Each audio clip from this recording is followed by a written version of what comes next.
नमस्कार नमस्कार नमस्कार।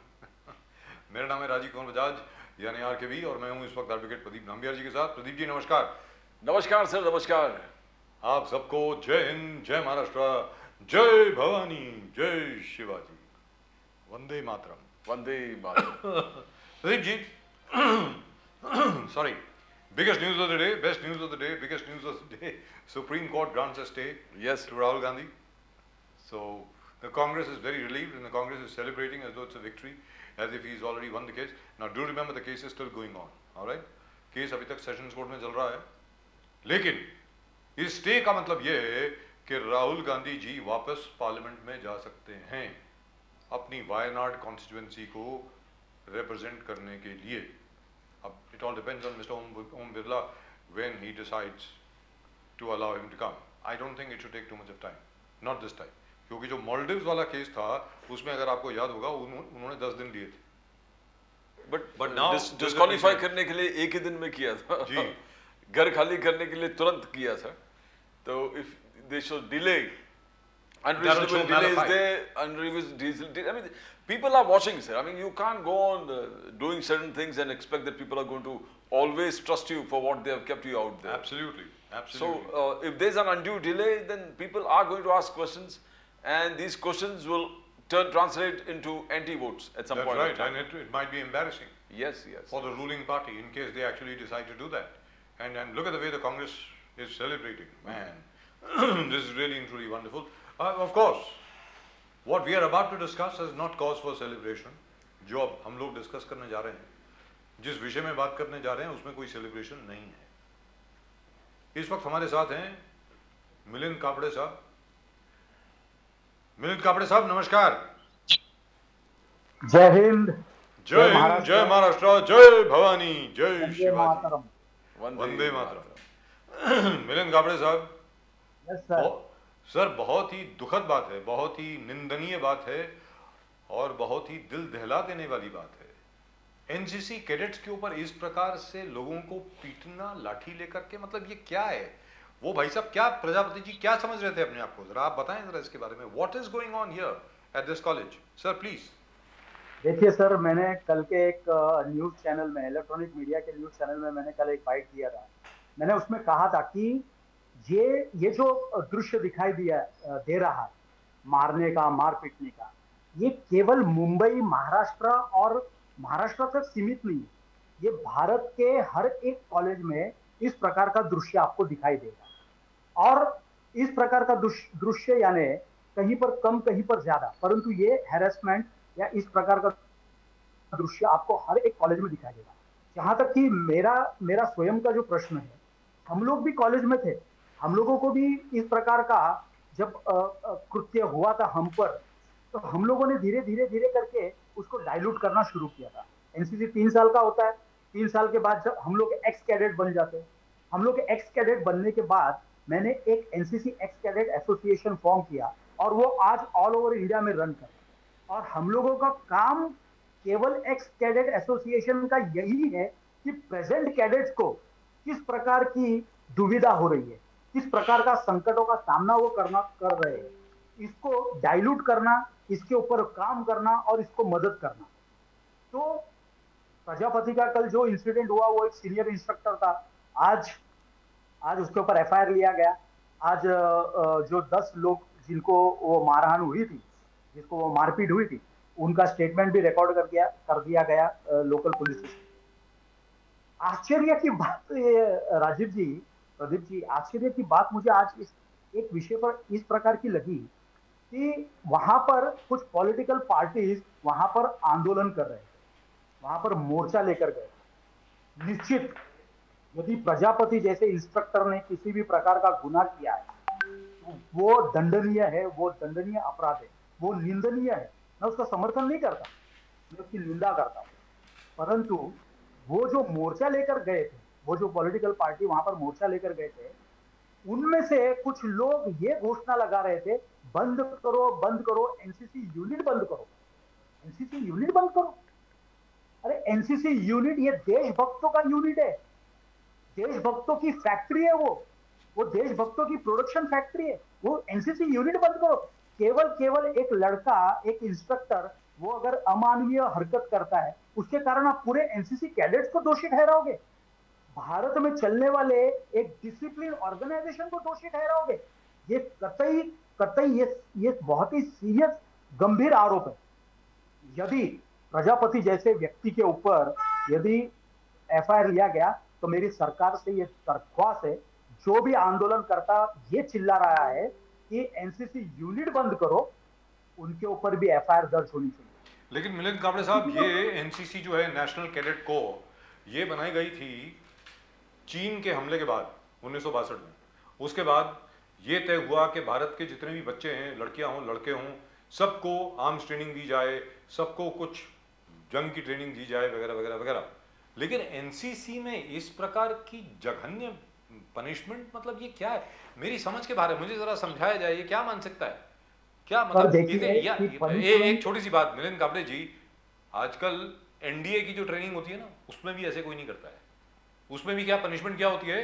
अपना बैगेज उठाओ, 20 किलो का या 5 किलो का या 10 किलो का, 20 किलोमीटर की रन करके आओ, फिर देखते हैं।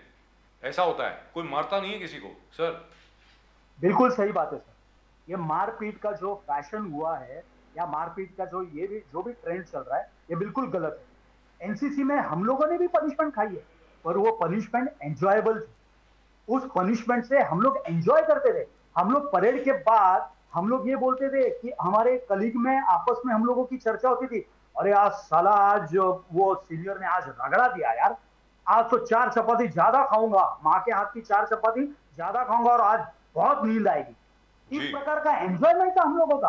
परंतु ये मारपीट वाला जो प्रसंग है, ये तो मुझे लगता है कि ये एनसीसी में बिल्कुल ही गलत हुआ है। This is the first time hearing of it. इसका रेक्टिफिकेशन होना ही चाहिए। Sir, this is the first time hearing. Pradeep ji, बिल्कुल। एनसीसी में क्या होता था मैं आपको बताता हूँ। हम लोग भी एनसीसी में थे स्कूल में, क्या बात और वो ये होता था sir, I had reached the rank of sergeant major. I was in charge of the entire. ओहो, क्या बात है, Jai Sahab ji. Sir, and by the way, on the shooting range I still have a score of 99 out of 100, by the way. Great sir, great. Now, and I shot without my glasses on. At that time also I had my glasses. Without my glasses I was able to shoot 99 bullseyes.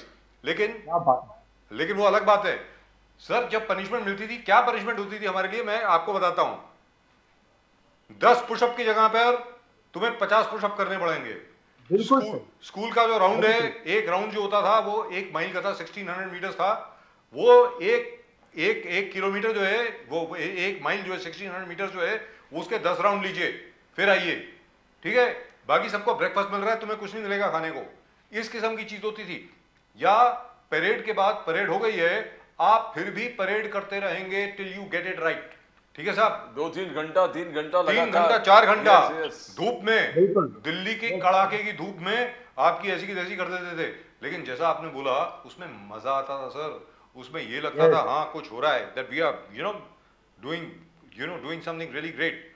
और ये भाई साहब इस तरीके से पीट रहे हैं लोगों को, मतलब जैसे ढोर गाय, वो जो भैंस को पीटा जाता है, जानवरों को पीटा जाता है, वैसे पीटा जा रहा है। What is this? ये कब से शुरू हुआ है? इसके बारे में जरा बताएं सर मुझे। I have no idea. I am shocked at this. I am horrified. What is this sir? ये बिल्कुल ही निंदनीय है, और इसकी निंदा आप देखोगे तो आज के संसद भवन में भी इसकी निंदा की गई। आज के संसद भवन में भी वडेट्टीवार, जो विरोधी पक्ष नेता है, नेताजी ने ये प्रश्न उठाया है और इसके ऊपर निंदा की गई है। इसके ऊपर कड़क कार्रवाई की जाए। इसके ऊपर देवेंद्र जी ने, मुख्यमंत्री साहब ने भी इसके ऊपर भाष्य किया है। परंतु बोलने वाली बात यह है कि आंदोलनकर्ता जो वहां पर आंदोलन करने के लिए गए थे, उनको एनसीसी के बारे में क्या मालूम है? एक ट्रैफिक हवलदार, मैंने एक मूवी देखी थी, एक पिक्चर देखा था, एक ट्रैफिक हवलदार सिग्नल के उस तरफ खड़ा रहता है, और जब उसको पूछा जाता है अरे सिग्नल के इस तरफ खड़े रहेंगे तो जो गलती करने वाले उनको पहले ही रोक सके, तो उसका सीनियर बोलता है कि नहीं, पहले उसको गलती करने दो, फिर उसको पकड़ेंगे। मैंने आदित्य जी को एनसीसी के बारे में, आदित्य ठाकरे साहब को, जब मैं राष्ट्रीय कार्यकारिणी सदस्य करके था, तब मैं आदित्य ठाकरे साहब को मैंने कई बार एनसीसी के बारे में कई बार उनको बताया कि एनसीसी ये एक छात्रों का संगठन, ऐसा संगठन है जिसमें ये एक प्रोडक्शन फैक्ट्री है, देशभक्तों की प्रोडक्शन फैक्ट्री, जहां पर ये सिखाया जाता है हम सब भारतीय है, हमारा राम भी एक है, हमारा अल्लाह भी एक है, और वो केवल देशभक्ति की बातें सिखाता है। उसमें कुछ लूप होल्स होंगे, उसमें बहुत सारी अच्छी बातें भी है, वो हम लोगों को एनकैश करनी चाहिए। हम लोगों को इस प्रकार के देशभक्तों को साथ में लेकर आगे बढ़ने चाहिए। परंतु आज मैंने एक दृश्य देखा कि आदित्य साहब ने कुछ युवा सैनिकों को वहां पर भेजा और वहां पर आंदोलन करने के लिए लगाया, और एनसीसी यूनिट बंद करने के लिए। एनसीसी यूनिट ही बंद कर दो। That's stupid. That is utterly stupid. नहीं, आपको आप तो इस एसोसिएशन के शायद यू फॉर्म्ड एन एसोसिएशन का आप एक एसोसिएशन में और शायद आप ऑफिस बेरर भी हो ना। ये एक दूसरा एक मुद्दा है कि ये Prajapati ji was he part of instruction team या आर्मी से बिलोंग करते हैं या कैसे है, ये कॉलेज का ही स्टाफ है या क्या है? बिकॉज यूजुअली हमने देखा कि आर्मी के लोग भी आते हैं, एयर विंग है तो एयरफोर्स के लोग आते हैं, आर्मी है तो नेवी है तो ये प्रजापति किस मींस आर्मी से बिलोंग करते हैं या कॉलेज से बिलोंग करते हैं? बिकॉज आर्मी जो भी है ट्रेनिंग में इतना सख्त होता नहीं है, डंडा लेके मारे। मैंने कभी देखा नहीं है आर्मी वाले ऐसे डंडा लेके मारते हैं, उनका भी ट्रेनिंग होता है, हार्श होता है, but this was something exceptional. तो व्हाट इज प्रजापति जी का बैकग्राउंड क्या है? सर एक्चुअल में ये प्रजापति जो है ये सीनियर है, और सीनियर होने के कारण ये सीनियर जूनियर को ट्रेनिंग कर रहा है। अच्छा। जूनियर को ट्रेनिंग करते समय ये जो मारपीट कर रहा है ये बहुत ही अमानवीय है। इस प्रकार की मारपीट करना कहीं पर भी एनसीसी में कहा गया नहीं, ना लिखित स्वरूप में दिया गया है और ना वर्बली कहा गया कि इस प्रकार की मारपीट होनी चाहिए। पनिशमेंट है, जैसे कि राजीव सर ने कहा कि पनिशमेंट दी हुई है, पनिशमेंट के कुछ वर्बली बाय डिफॉल्ट कुछ ऐसे ये किया गया है जिसमें पनिशमेंट के प्रावधान है।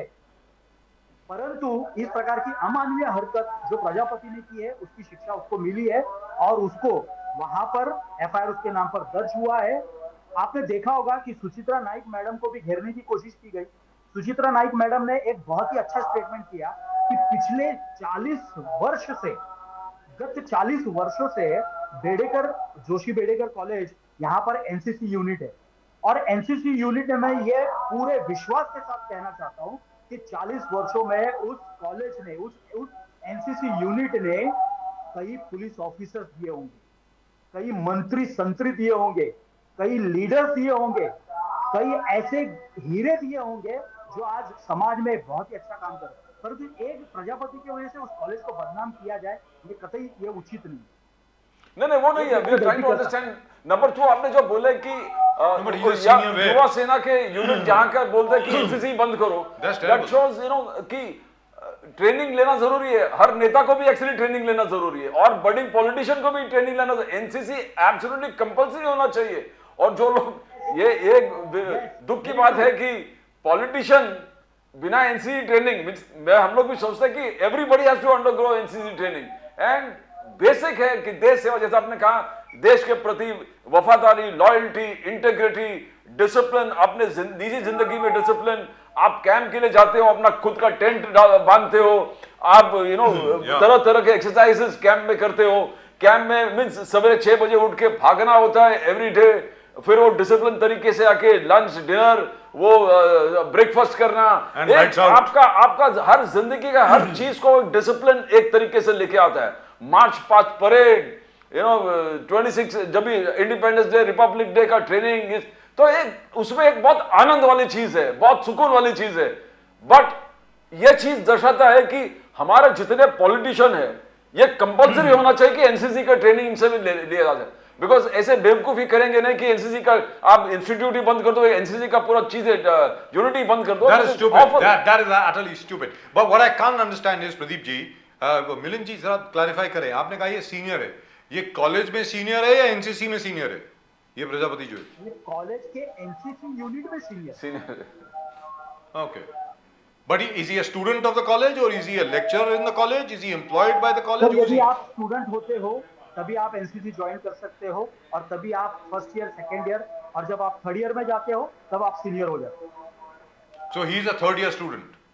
Yes, he is a third year student, और इन्होंने तय कर लिया कि ये इस तरीके से पीटेंगे लोग। सर मैं एक बात और कहना चाहूंगा। जी बोलिए ना। एक विषय यहाँ पर उन्होंने उजागर किया कि हर पॉलिटिशियन को एनसीसी देना ये बहुत अनिवार्य है। सर मैं ये हर्ष उल्लास के साथ कहना चाहता हूँ आपको पता होगा नरेंद्र मोदी जी एक एनसीसी कैडेट है, थे सुषमा स्वराज जो थी वो मैडम एक एनसीसी कैडेट है। आज आप देखो audio audio audio Mr. Milind Kapde, we can't hear you. We can't hear your audio. There seems to be something wrong with the audio, sir.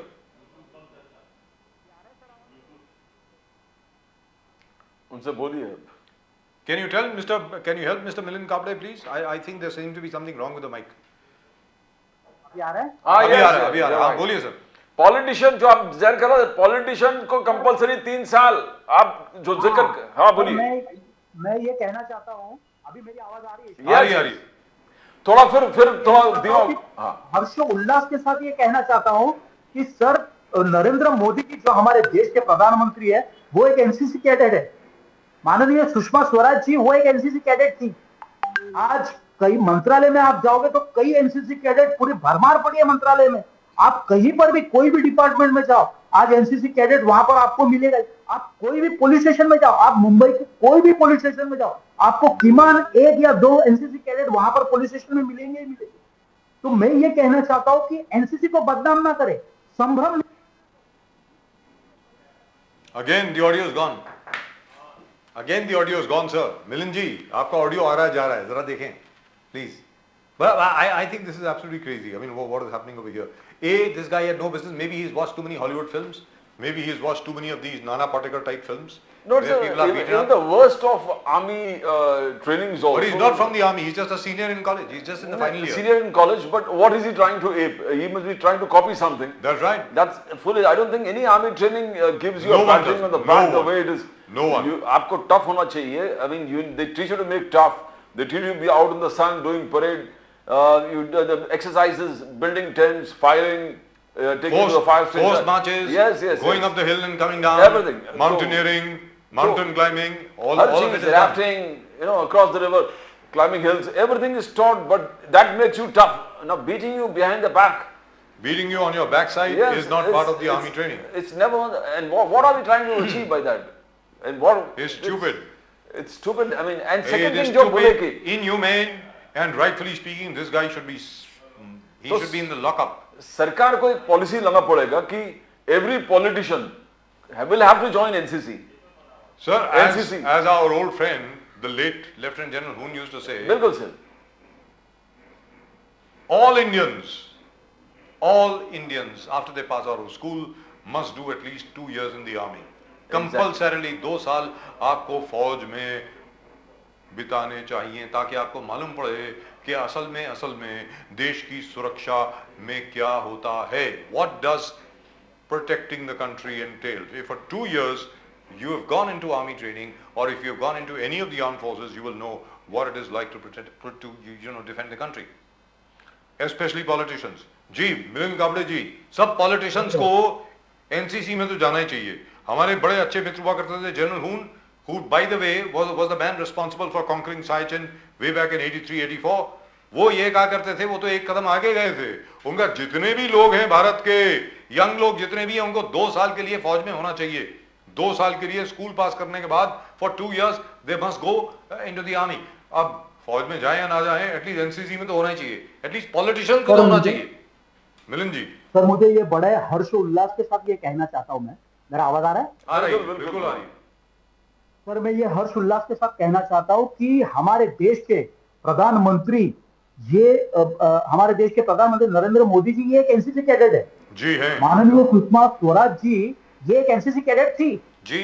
आप मंत्रालय में जाओगे, आप पुलिस स्टेशन में जाओगे, आप कोई भी फील्ड में जाओगे, आपको किमान वहां पर 1-2 एनसीसी कैडेट आपको निश्चित मिलेंगे. मैं ये कहना चाहता हूं कि एनसीसी यानी एक डिसिप्लिनरी ऑर्गेनाइजेशन है जिसका मोटिव है यूनिटी एंड डिसिप्लिन.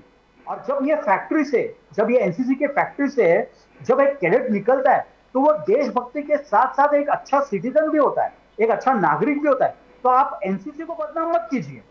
और ये संभ्रम बिल्कुल भी कतई ये संभ्रम उचित नहीं है निर्माण करना कि एनसीसी में प्रवेश होना चाहिए कि नहीं चाहिए. बिल्कुल एनसीसी में प्रवेश होना चाहिए. आज तरुणों की आवश्यकता है कि फौज की ट्रेनिंग लेना बिल्कुल जरूरी है, अनिवार्य है. भले वो फौज में आगे जाके फौज में भर्ती ना हो, ये ठीक है, ये मान्य है, परंतु फौज में भर्ती नहीं होने के बाद भी वो अपने व्यक्तिगत जीवन में तो एक डिसिप्लिन ला सकता है, वो अपने व्यक्तिगत जीवन में तो जी, एक बहुत अच्छा दुरुस्त नागरिक बात। बन सकता है, वो देशभक्त बन सकता है। तो इसीलिए ये देशभक्ति का डोज ये एनसीसी में, कॉलेज में, वहां महाविद्यालय में लेना अनिवार्य है। इनफैक्ट मैं आगे जाकर ये बताना चाहूंगा कि मैंने मुंबई यूनिवर्सिटी के कुलगुरु इनको एक पत्र भी लिखा था, और वो पत्र में ये लिखा था कि एनसीसी ये एक ऑप्शनल सब्जेक्ट करिकुलम में आना चाहिए, एकेडमिक में आना चाहिए।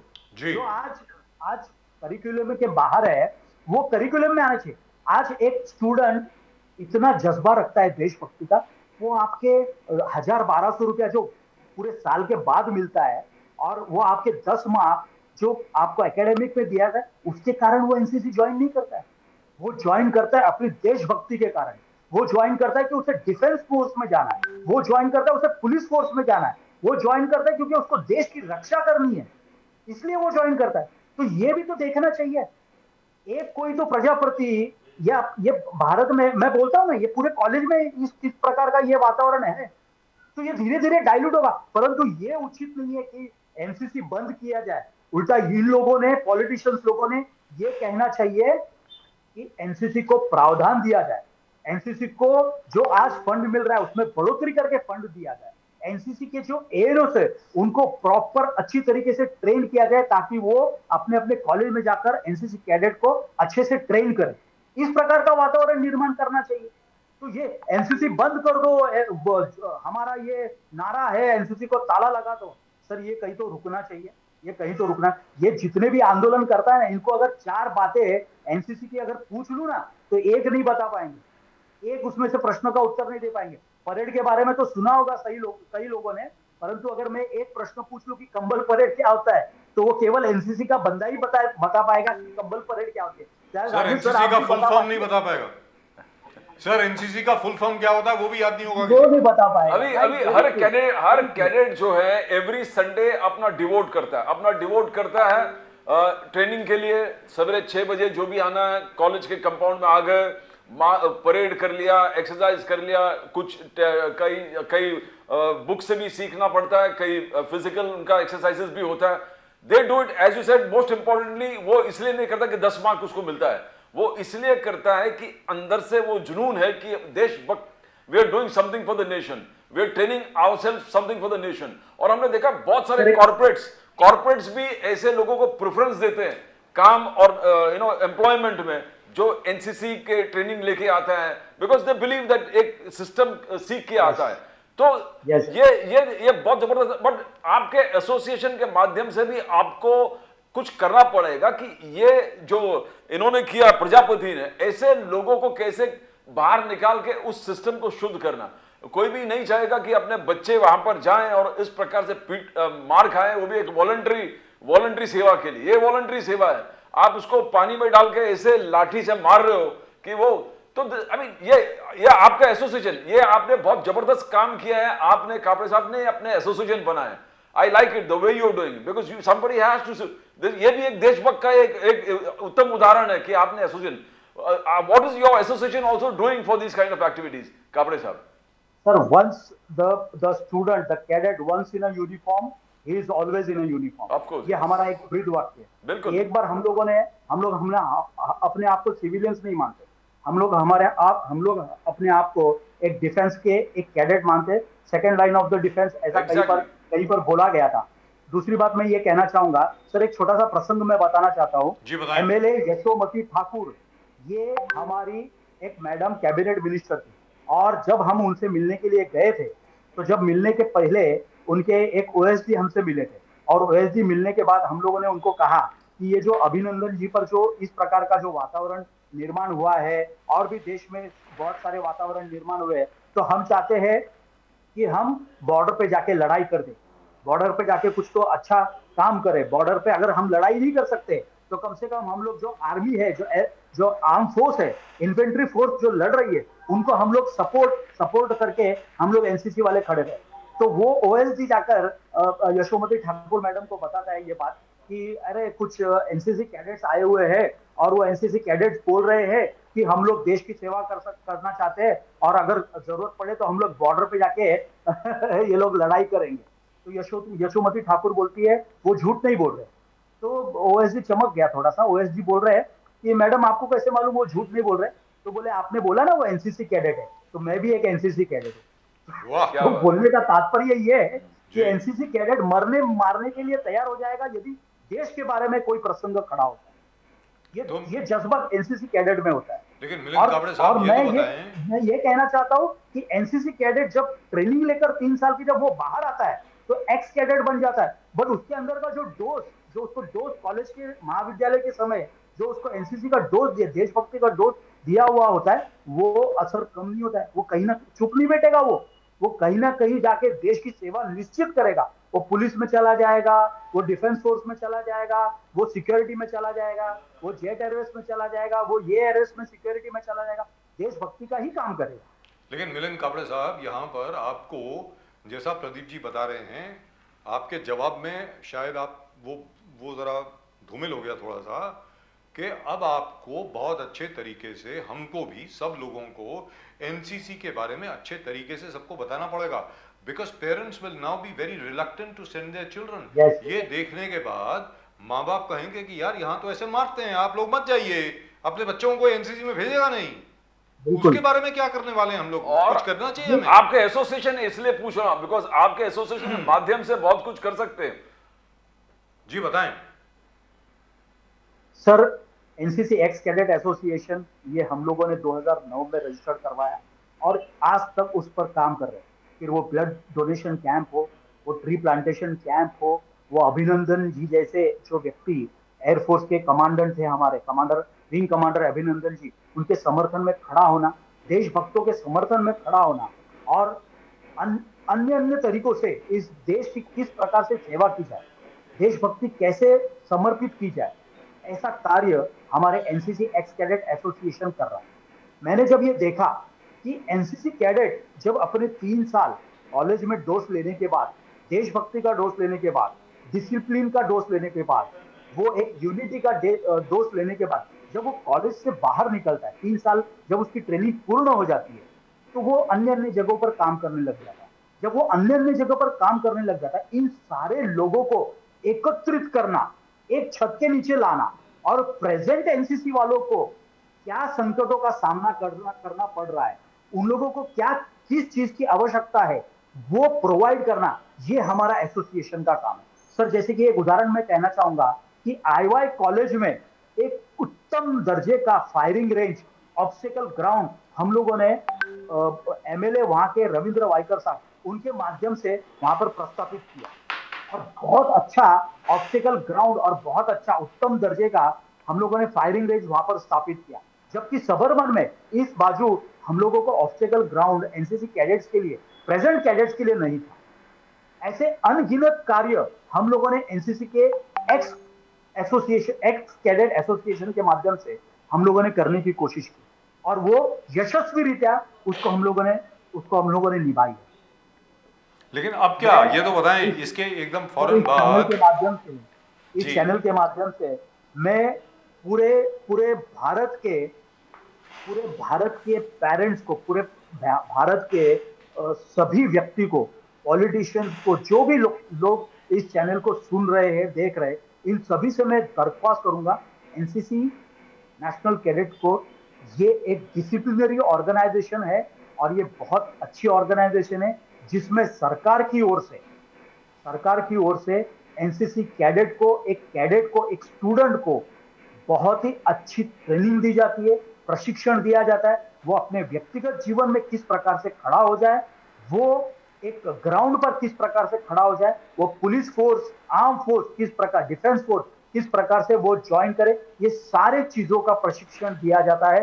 केवल एक इंसिडेंट के कारण आप एनसीसी को बदनाम ना करें, किसी भी प्रकार का संभ्रम निर्माण ना करें कि एनसीसी ज्वाइन करनी चाहिए या नहीं करनी चाहिए। एनसीसी बिल्कुल ज्वाइन करनी चाहिए और एनसीसी में पार्टिसिपेट करके अपने बच्चों को एक कैडेट बनाइए, अपने बच्चों को एक प्रशिक्षित व्यक्ति बनाइए, एक अच्छा नागरिक। मिलिंद काबड़े साहब, आपको शुरुआत करनी चाहिए इस इंफॉर्मेशन की आदरणीय सम्मानीय आपके पुराने मित्र आदित्य ठाकरे जी से। उनको जरा आप एक्सप्लेन कर दीजिए ना, उनको जरा आप स्पष्टीकरण दे दीजिए कि भैया एनसीसी को बदनाम मत करो, क्या कर रहे हो? तुम्हारे लोग जाकर के बोल रहे हैं कि एनसीसी का यूनिटी बंद कर दो, ये क्या मतलब हुआ? एक आपका एनसीसी का है और दूसरा आगे जाके जो बजाज साहब बोल रहे हैं वो सही है कि आपको नेताओं को बोलना पड़ेगा भाई आपको कुछ नॉलेज नहीं तो पहले सीखिए, पहले सीख के फिर जो है आंदोलन पे लोगों को भेजिए। एंड आई जस्ट हाँ बोलिए सर। मैंने आदित्य जी को इस विषय में कई बार बताने की कोशिश की कि एनसीसी में कई लूप होल्स भी है और एनसीसी में बहुत अच्छा एक प्लेटफॉर्म भी है जो देशभक्तों को हम लोग कुछ तो सेवा कर सकते हैं, हम लोग तरुणों को हम लोग कुछ तो गाइड कर सकते हैं। ये कई बार मैंने बताने की कोशिश की, परंतु मेरा दुर्भाग्य ये है कि आज मैं सदन में एनसीसी के बारे में एक कॉन्ट्रोवर्शियल स्टेटमेंट सुन रहा हूं। आज एनसीसी के ऊपर आरोप लग रहे, ये स्टेटमेंट सुन रहा हूं। मैं ये सुनना चाहता था कि एनसीसी के कैडेट हमारे ब्रिगेडियर संग्राम दलवी साहब है, एनसीसी के कैडेट हमारे कर्नल संदेश कदम साहब है, ये सुनना चाहता था मैं, जिन्होंने प्राणों की आहुति दे दी। एनसीसी के कैडेट्स ऐसे थे कि जिन्होंने प्राणों की आहुति दे दी। मैं आदित्य जी को पूछना चाहूंगा कि आज युवा सेना के कार्यकर्ताओं को आपने भेजा वहां पर आंदोलन करने के लिए आपके चैनल के माध्यम से, मैं ये पूछना चाहूंगा मेरे आदित्य ठाकरे साहब को कि आज आपने युवा सेना को थाने में आज ये आंदोलन करने के लिए भेजा, क्यों उसमें प्रवीण पाटकर नहीं था, क्यों उसमें राहुल खेड़ेकर नहीं थे, क्यों उसमें सुनील बाड़ा कदम नहीं थे? ये तीनों भी एनसीसी कैडेट है और तीनों भी राष्ट्रीय कार्यकारिणी सदस्य रह चुके। इन तीनों को क्यों नहीं भेजा? और जिनको भेजा है उनको तो अगर मैं 4 प्रश्न पूछ लूं ना एनसीसी के बारे में तो एक प्रश्न का उत्तर नहीं दे पाएंगे। चैनल के माध्यम से मैं आप लोगों को बोलना चाहूंगा कि वो जो भी एनसीसी के विरुद्ध में जाकर उधर आंदोलन कर रहे थे उनको एक चर्चा सत्र में बुलाओ मेरे सामने और एनसीसी के बारे में पूछता हूं मैं 4 बातें, एक नहीं बता पाएंगे। प्रवीण पाटकर राष्ट्रीय कार्यकारिणी सदस्य था, राहुल खेड़ेकर, सुनील बाड़ा कदम, ये आए नहीं आज आंदोलन में। वो कहां थे? वो चेहरे दिखाई नहीं दिए। वो नहीं आएंगे क्योंकि उनको मालूम है एनसीसी की ताकत क्या है, एनसीसी की शक्ति क्या है। एनसीसी एक डिसिप्लिनरी ऑर्गेनाइजेशन है और वो स्वयं वो तीनों भी और साथ में मैं भी, वो तीनों भी एनसीसी कैडेट रह चुके, इसलिए वो नहीं आएंगे। एनसीसी के विरोध में कोई नहीं खड़ा होगा। हाँ, एनसीसी में जो ऐसे प्रजापति लोग हैं उनके विरोध में निश्चित आवाज उठाई जाएगी और उनके ऊपर कार्रवाई की जाएगी। Right, thank you so much sir, thank you very much sir. Sir मैं बहुत ही धन्यवाद, बहुत शुक्रिया आपका, बहुत बहुत धन्यवाद आपका। कुछ बोल रहे सर? मैं सही में बहुत ही धन्यवाद व्यक्त करता हूँ आप लोगों का, राजीव जी का और प्रदीप जी का, कि कम से कम आपके चैनल के माध्यम से बोलने का मौका मिलता है और मतलब जस्टिफिकेशन, मतलब क्या है, लोगों तक ये बातें तो पहुंचती है। We need to talk on Agniveer. We need to talk coverage on Agniveer also sometimes. बिल्कुल, उस विषय पर भी बात करेंगे हम लोग किसी और दिन। आज तो केवल जोशी बड़ेकर कॉलेज विषय का लेकर हम लोग ये कर रहे थे। Thank you so much sir, नमस्कार नमस्कार, वंदे मातरम, वंदे मातरम, वंदे मातरम, जय हिंद, जय महाराष्ट्र, जय भवानी, जय Shivaji. Thank you so much. जय शिवाजी। I am shocked.